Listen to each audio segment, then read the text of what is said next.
मैं काफी देर से मैं सुन रहा था, क्योंकि इन तीनों बच्चों के लिए मैं अदालत में भी लड़ाई लड़ रहा हूं, उसकी भी मेरी तैयारी है। और बार बार मैं जेल में जाता हूं इनके पास, इनका हौसला अफजाई के लिए इनसे मैं मिलता रहता हूं। और प्रशासन की भी नजर मेरे ऊपर रहती है कि भाई ये वकील बार बार क्यों आता है। और मेरी वकालत का मकसद केवल ये नहीं कि मैं प्रोफेशनल वकील हूं। जितने भी किसान आंदोलनकारी हैं, जहां भी किसानों की पीड़ा होती, पूरे हरियाणा में हम किसानों के लिए फ्री ऑफ कॉस्ट लड़ते हैं। ये हमारा प्रोफेशन है। मैं काफी देर से सुन रहा था, दो शब्द बुजुर्गों और नौजवानों ऐसे हैं, किसान और एक आंदोलन।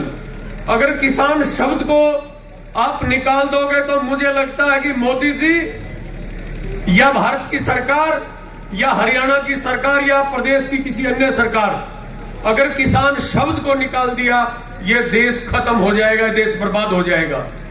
कोरोना टाइम में हमने देखा 85% जीडीपी को उठा के रखा तो केवल एग्रीकल्चर सेक्टर ने उठा के रखा, किसानों ने उठा कर रखा। और दूसरा शब्द आंदोलन। जब आंदोलन खत्म हो जाते हैं, जयप्रकाश नारायण एक बात कहा करते थे, जब सड़कें खामोश हो जाती हैं तो संसद आवारा हो जाती है। मेरे साथी बैठे भी हैं और मुझे कोई संकोच नहीं है बात कहने में। हमारे देश का प्रतिपक्ष कमजोर हो चुका है, नहीं तो सरकार इस प्रकार का दुस्साहस नहीं कर सकती। 307 जैसे संगीन मुकदमे लगाकर उनको जेल की सलाखों के अंदर डाल दे। मैं वीरेंद्र गोयल से भी मिला हूं, मैं प्रदीप मदीना से भी मिला और मैं अक्षय नरवाल से भी मिला और बार बार मैं मिलता रहता हूं। हम सरकार से, पंचायत के माध्यम से ये चेतावनी भारत की सरकार को, हरियाणा की सरकार को देना चाहते हैं कि आप चेत जाइए। आईपीसी जो इंडियन पिनल कोड है, वो देश के 140 करोड़ लोगों के लिए तुम्हारे बाप की जागीर नहीं है। वो हरियाणा पुलिस ने अपने बाप की जागीर बना के रखा है इंडियन पिनल कोड को। किसी मासूम नौजवान को उठा के 307 जैसा, 307 इतना खतरनाक मुकदमा अगर हरे पेड़ पे लगा दो तो उसकी टहनियां सूख जाए।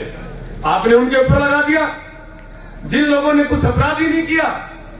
अरे लगाना चाहते हो, तुम अपने बाप की औलाद हो। मैं खट्टर साहब से कहना चाहता हूं, मुझे कोई संकोच नहीं है बात कहने में। अगर तुम्हारे अंदर हिम्मत और जज्बा है तो 302 की धारा उसके खिलाफ लगाइए, जिसने एक मासूम एक घर के चिराग सूख कर उनको गोली मारकर मौत की नींद सुला दिया, शहीद कर दिया, उस पुलिस वाले के खिलाफ लगाइए। और ये बातें चली हुई थी कि एसपी जी से हमारे भाई कह रहे अंदर हूं। मुझे ऐसा लगता है कि अगर हरियाणा सरकार में थोड़ी सी नैतिकता हो, आज इस पंचायत में को रद्द कर सकता है, कैंसिल कर सकता है। यह जिला पुलिस अधीक्षक जो जींद है उसके अधिकार क्षेत्र में आता है। मुझे भी बताया गया कि वकील साहब आप लोग जाइए और इनके लिए बेल के लिए ट्राई कीजिए। एसपी के बाप का राज है क्या? एसपी सेशन जज को बोलेगा कि तू इसकी बेल दे दे, वो उसके अधिकार में आता है। वो न्यायालय के अधिकार क्षेत्र की बात है, क्योंकि न्यायालय को पता है राजनीतिक मुकदमा है। इन बच्चों का कोई 751 का मुकदमा भी इनके खिलाफ नहीं है। इन्होंने 307 का अपराध कब से कर दिया, कहां कर दिया? ये अपराधी नहीं है।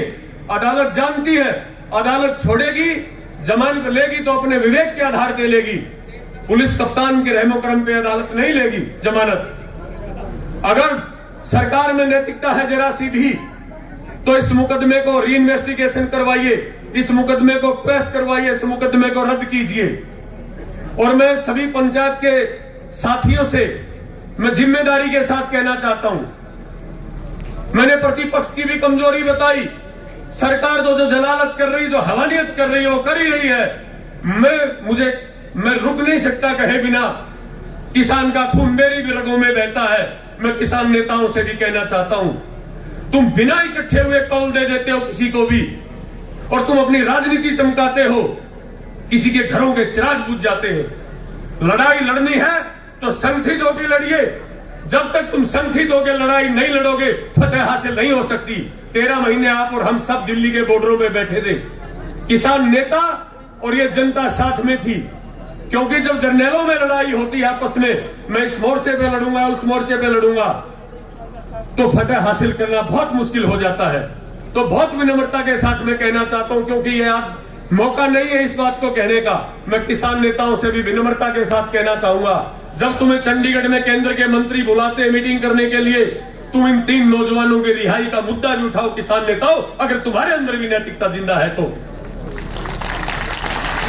ये कोई जीन बस स्टैंड में जेब काट के हरियाणा प्रदेश का किसान और मजदूर तुम्हारे साथ है, और जिंदा कौमें कभी इंतजार नहीं किया करती लंबे दौरों का।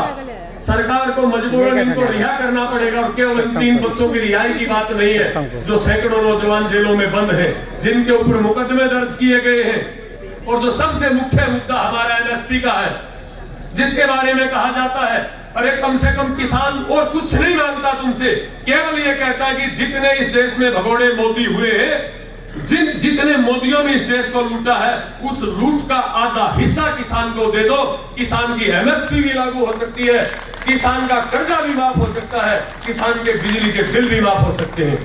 आपने मेरी बात को सुना, आपका बहुत बहुत धन्यवाद, और इनके लिए कोई चिंता करने की जरूरत नहीं, हम आखिरी सांस नौजवानों के साथ लड़ेंगे। धन्यवाद। जय जवान जय किसान।